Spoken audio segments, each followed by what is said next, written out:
Chinese state media are revisiting a 2023 warning from the late US statesman Henry Kissinger, speculating that his prediction about Japan's nuclear ambitions may soon come true. In that warning, Kissinger cautioned that Japan was heading toward becoming a nuclear power within 5 years, a statement that has since gained renewed attention in Asia. According to a report by the South China Morning Post, several nuclear experts now believe Japan could be quietly nurturing its own atomic ambitions. Prime Minister Sanae Takaichi recently hinted that Japan might cross the long-held red line of its non-nuclear principles, a move that's causing alarm in regional capitals. The South China Morning Post further reported that the Prime Minister is exploring ways to create a legal opening that could enable Japan to pursue nuclear weapons under exceptional circumstances. Chinese media outlets have gone a step further, citing an unnamed official from Takaichi's office to claim that Tokyo indeed harbors nuclear ambitions. However, Japan's chief cabinet secretary has reaffirmed the nation's traditional pledge to never produce, possess, or host nuclear weapons. Nuclear scientists and experts cited by South China Morning Post said, quote, "The principles of nuclear weapons can be understood even by high school students. Countries like North Korea, India, and Pakistan have managed to develop them. Technically speaking, Japan possesses sufficient industrial capacity to build even more advanced nuclear weapons than these countries in a short time. Moreover, Japan has stockpiled enough nuclear fuel under the pretext of civilian nuclear power. If they dare to pursue nuclear weapons, that number could grow to 3 or 4. And nowadays the yield of just one tactical nuclear weapon is 10 times that of the 2 bombs they once received. However, the price Japan would pay for developing nuclear weapons would be far greater than for North Korea, India, or Pakistan because Japan is a defeated nation. Japan has enough nuclear material, like plutonium, to build a weapon and likely the technology for enriched uranium, though US approval could be a factor." Unquote.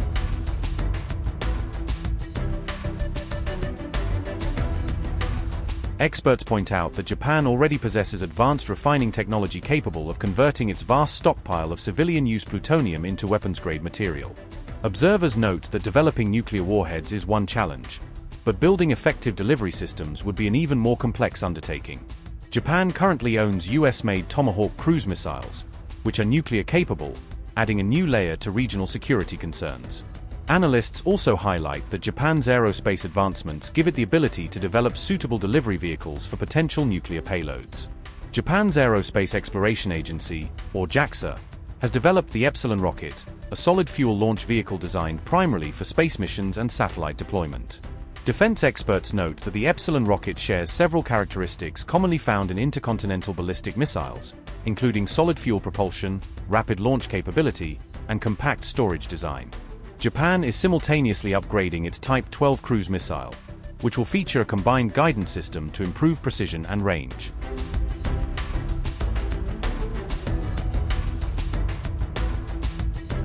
Tensions between Japan and China have reached new heights following Prime Minister Takaichi's recent comments involving Taiwan. Japan has also approved a record defense budget exceeding $58 billion for fiscal year 2026, its largest yet. In response, the Chinese Foreign Ministry issued a strong statement condemning Tokyo's defense expansion and accused Japan of edging closer to nuclear ambitions. Despite recent international criticism over latest military and security developments in Japan, the Japanese side has shown no inclination to mend its conduct, and instead plans to again hike defense budget, further revealing Japanese right-wing forces' malicious intentions to remilitarize Japan and resurrect militarism. Given the Japanese militarists' innumerable war crimes, Japan's military and security moves have always been closely watched by its Asian neighbors and the international community. Since the new Japanese government took office, it has been notably accelerating military buildup. From Prime Minister Takaichi's erroneous remarks on Taiwan region that threatens the use of force against China, to the remarks of a senior official of the Japanese Prime Minister's office calling for Japan's possession of nuclear weapons, and to the proposed revision of the 3 national security documents and the idea of altering the 3 non-nuclear principles, Japan is deviating further and further away from the path of peaceful development and moving in a dangerous direction. In recent years, Japan has removed the ban on exercising the right to collective self-defense, developed the so-called capability to strike enemy bases, strengthened cooperation on extended deterrence, and built its frontier islands into front lines, which clearly goes beyond Japan's exclusively defense-oriented policy. Terms such as self-defense and counterstrike are used by Japanese right-wing forces to gloss over their attempt to breach the post-war international order and stipulations in Japan's constitution, and deceive and stoke public opinion. These moves have put the international community on high alert. The Japanese people are also victims of militarism. Some in Japan pointed out that raising defense spending does not bring peace and stability. Rallies have been held across Japan in strong protest of the Japanese government's military expansion. Some scholars also noted that the defense budget hike will weigh heavily on Japan's economy and eventually be borne by the ordinary people in Japan. China will work with all peace-loving countries to push back any dangerous move designed to resurrect militarism or cultivate neo-militarism, and jointly defend the outcomes of World War II victory.